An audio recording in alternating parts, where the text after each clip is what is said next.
పల్లి హరిజనవాడ గ్రామం అది. ఓకే, నా కూతురు పుట్టింటాంచి 11 సంవత్సరాల నుంచి మా అత్తమామే చూసుకుంటా ఉన్నారు. ఓకే, వాళ్ళ ప్రజెంట్ అయితే ఆర్థిక పరిస్థితి బాగలేక మా యొక్క కోయట్కి వస్తా మా కూతుర్ని వాళ్ళ చిన్న కూతురు దగ్గర, అంటే మా మరదల దగ్గర మా కూతురు బాధ్యత మా మరదలకైతే అప్పచెప్పేసి కోయట్కి అయితే వచ్చింది. వాళ్ళు కొద్ది రోజులు బాగానే చూసుకున్నారు. ఓకే, ఒకరోజు ఏం జరిగిందంటే మా కూతురు మంచంలో పనుకోండి, ఈ మనిషి అనమాట. ఈ మనిషి ఏం చేశాడంటే మా కూతురు నిద్రమత్తులో ఉంది కదా అని మా కూతురు బట్టలు తీసేసి బలాత్కారం చేసి నోరు మూసిపెట్టి బలాత్కారం చేసి ఇంకా చేసేదానికి ప్రయత్నించినాడు. ఒకవేళ అరిస్తే నోరు మూసిపెట్టి ఒకవేళ ఎంత పనైనా చేద్దాము చంపేసేదానికైనా కానీ అంటే ఆ ఆలోచనతోనే బలాత్కారం చేసి చంపేసేదానికైతే ఈ మనిషి అయితే చూసినాడు. ముందుగానే నా కూతురు నిద్ర మత్తులో ఉంది, అందులో మళ్ళీ నోరు మూసిపెట్టేసినాడు, బట్టలు తీసేసినాడు. ఈ నోరు మూసిపెట్టే తలకి ఊపిరాడకుండా భయపడిపోయింది అనమాట. ఏం జరుగుతున్నదో ఏమో భయపడిపోయి ఒక్కపారిగా అరిసేసింది బుజ్జమ్మ అని. మా మరదలను అయితే అరిసేసింది. మా మరదలు వచ్చింది. అప్పుడు మా మరదలు వచ్చి ఇప్పుడు బిడ్డనైతే దగ్గరికి తీసుకొని ఏం జరిగిందంటే అప్పుడు బుజ్జమ్మ తాత అయితే ఈ మాదిరి చేసినాడు, బట్టలన్నీ తీసేసినాడు, పట్టుకోరాని చాట పట్టుకొని ఒత్తుతా ఉన్నాడు. నాకైతే నొప్పి వచ్చినది, భయం వేసింది. బుజ్జమ్మ నోరు మూసిపెట్టేసినాడు. నేను భయపడిపోయి గట్టిగా అరిచినాను. తరువాత బిడ్డను వీళ్ళిద్దరు బెదిరించినారు. తాత ఈ మాదిరి అని చేసినాడు అని నువ్వు ఎక్కడ చెప్పగాకని నా బిడ్డనైతే బెదిరించినారు. నా బిడ్డ భయపడిపోయింది. తన భార్యను ఇంటికి పంపించిన, బిడ్డను తీసుకురాపో మన స్వాధీనంలో పెట్టుకున్నాం, మనం చూసుకున్నాము అని. ఓకే, పోయింది, తీసుకొని వచ్చింది. ఓకేనా, అని నా బిడ్డను మంచిగా అడిగింది నా భార్య. అసలు ఏం జరిగింది, వాళ్ళు ఏమన్నా కొట్లాడుకున్నారా, ఇన్ని రోజులు బాగానే చూసుకుంటా ఉన్నారు కదా, సడన్గా దేనికి ఈ మాదిరి ఏంది, నేను ఊరికి చెప్పండిలే, భయపడగాకు, అసలు ఏం జరిగింది, వాళ్ళ కాళ్ళకి ఏమన్నా రచ్చడా అని నా భార్య చిన్నగా అడగడం వల్ల నా కూతురు చెప్పేసింది. అమ్మా, నేను నిద్ర మత్తులో ఉన్నాను, తాత పట్లన్నీ తీసేసినాడు, ఇక్కడ పట్టుకొని చెస్ట్ దగ్గర ఉత్తినాడమ్మా, ఇంకా చెప్పరాని ప్లేస్లో పట్టుకొని గట్టిగా ఉత్తినాడు మా అరుచానని ఇట్లా మూత పెట్టేసినాడు, చేతితో మూతేసినాడు. నాకు భయం వేసిందమ్మా, ఈ మాదిరి చేసినాను, తర్వాత బుజ్జమ్మకి చెప్పినాను అని అప్పుడు చెప్పింది నా కూతురు. ఇంకా తర్వాత నేను చట్టాన్ని గౌరవిస్తా. ఓకే, మనము డైరెక్ట్గా ఇలా అని వెళ్ళకూడదు, వాళ్ళ పైకి రచ్చకెళ్ళకూడదు, మనము చట్టపరంగా వెళ్దాం.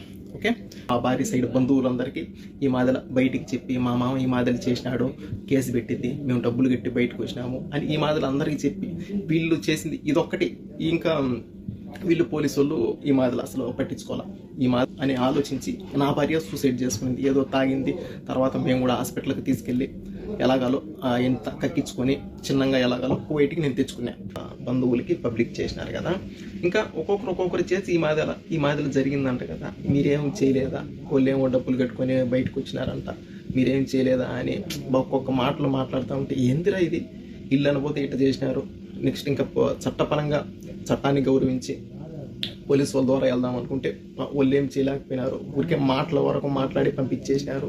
తర్వాత ఏంది ఇది, ఏం చేయాలో నాకు అర్థం కావడం లేదు. మొత్తానికి ఎట్లయితే ఎట్లా అవుతుందని మొత్తానికి ఒక కన్న తండ్రిగా నిర్ణయం తీసుకుని ఈ విషయంలో ఎవరు ఏం చేయలేకపోయినా కానీ నా బిడ్డను నేను కాపాడుకోవాలి. ఎవరు సపోర్ట్ నిలబడకున్నా కానీ నా బిడ్డ సపోర్టు నేను నిలబడాలి. ఒకవేళ నేను వీళ్ళుండేట్టే సైలెంట్గా నేను ఉంటే ఇంకా నా బిడ్డకి ఈ మాదిరి జరిగిన దానికి ఒక కన్న తండ్రిగా నేను బ్రతికుండి కూడా సచ్చినట్టే లెక్క. నా కూతురు డాడీ ఈ మాదిరి చేసాడు, డాడీ పట్టుకునే డాడీ గట్టిగా పట్టుకో, అక్కడ చెస్ట్ దగ్గర అక్కడ పట్టుకోరాని చోట పట్టుకునే డాడీ, బట్టలు తీసేసాడు డాడీ, భయపడిన డాడీ, ఇట్లా మూసుకునే డాడీ, నోరు మూత పెట్టేసిన డాడీ, భయపడిపోయిన డాడీ, ఊపిరాలేదు డాడీ అని చెప్తా ఉంటే ఒక కన్న తండ్రికి ఏ రకంగా ఉంటుందో ఒక్కరొంత ఆలోచించండి. అందులో వీళ్ళు పోలీసు వాళ్ళు ఏం చేయలేకపోయా, వీళ్ళు పబ్లిక్ చేసి ఈ మాదిరిలో మాట్లాడేది ఒకటి. అబ్బా, అప్పుడు నిర్ణయం తీసుకున్నా, నా బిడ్డ జీవితం నాశనం చెయ్యాలి అని అనుకున్నా, అతని జీవితం ఉండకూడదు అని అప్పుడు నిర్ణయం తీసుకున్నా.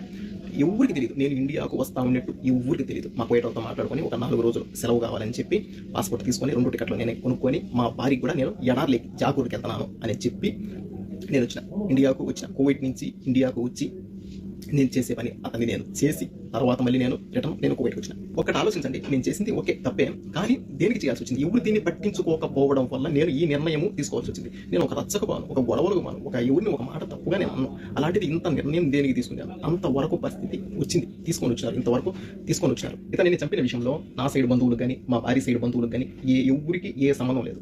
మొత్తం అంతా పూర్తి బాధ్యత నాదే, నేనే చేసిన. ఓకే. హలో హాయ్ అందరికీ. ఈ వీడియో యూట్యూబ్లో చాలా వైరల్ అవుతుంది. ఆ అన్న తన బిడ్డకు జరిగిన అన్యాయాన్ని, అలాగే ఆయన పడిన వేదనని, ఆయన తీసుకున్న నిర్ణయాన్ని ఏంటని పూర్తిగా క్లారిటీగాని ఈ వీడియోలో అయితే చెప్పారు. ఈ వీడియోకి స్పందిస్తూ చాలామంది యూట్యూబర్స్ వీడియోస్ అయితే చేశారనమాట. కొందరు యూట్యూబర్స్ ఏం చేశారంటే వీడియో డైరెక్ట్గా డౌన్లోడ్ చేసుకొని యాజ్ ఇట్ ఈస్ అన్న ఏమైతే మాట్లాడాడో as it is, no changes అనమాట, అలానే అప్లోడ్ చేసేసారనమాట. వాళ్ళ రియాక్షన్ కానీ ఏది కరెక్ట్ ఏది రాంగ్ అనేది ఎవ్వరు చెప్పలేదు. కానీ ఆ వీడియోస్ కింద కామెంట్స్ అనేటివి ఏమొచ్చాయంటే, అన్న నువ్వు చేసింది 100% కరెక్ట్, ఒక తండ్రి స్థానంలో నువ్వు గొప్ప నిర్ణయం తీసుకున్నావు అని చాలామంది అంటున్నారు.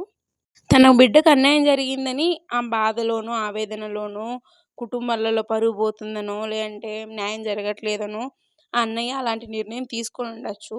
అప్పటికది కరెక్ట్ నిర్ణయమే, కానీ అది నిజానికి అసలు కరెక్ట్ నిర్ణయం కాదు. ఎందుకంటే దూరదేశాలకు వెళ్ళి వాళ్ళ ఫ్యామిలీ ఫ్యూచర్ కోసం కష్టపడుతూ బ్రతుకుతున్న వాళ్ళు.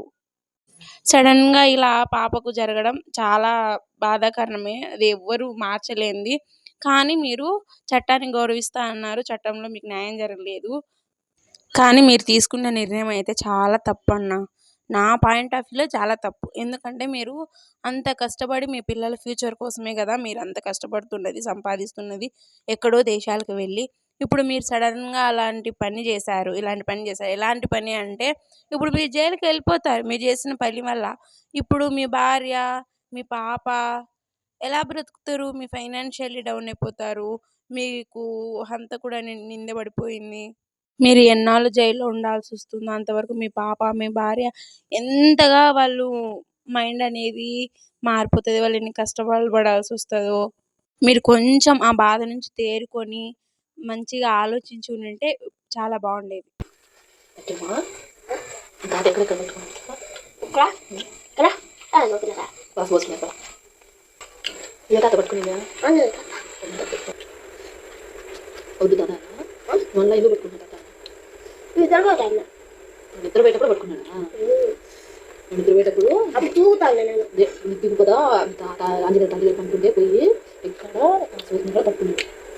ఈ మాటలు చేసిన డాడీ నాకు ఇది కేవలం నా ఒపీనియన్ మాత్రమే. అన్న అలా చేసి ఉండకూడదు అనేది నా అభిప్రాయం. ఆయన జైలుకి వెళ్ళిపోతే వాళ్ళ భార్య, వాళ్ళ బిడ్డ ఎంతగా బాధపడతారో అనే పాయింట్ ఆఫ్ వ్యూలో మాత్రమే ఆలోచించి చెప్పా. మీకు ఏమనిపించిందో కామెంట్ చేయండి.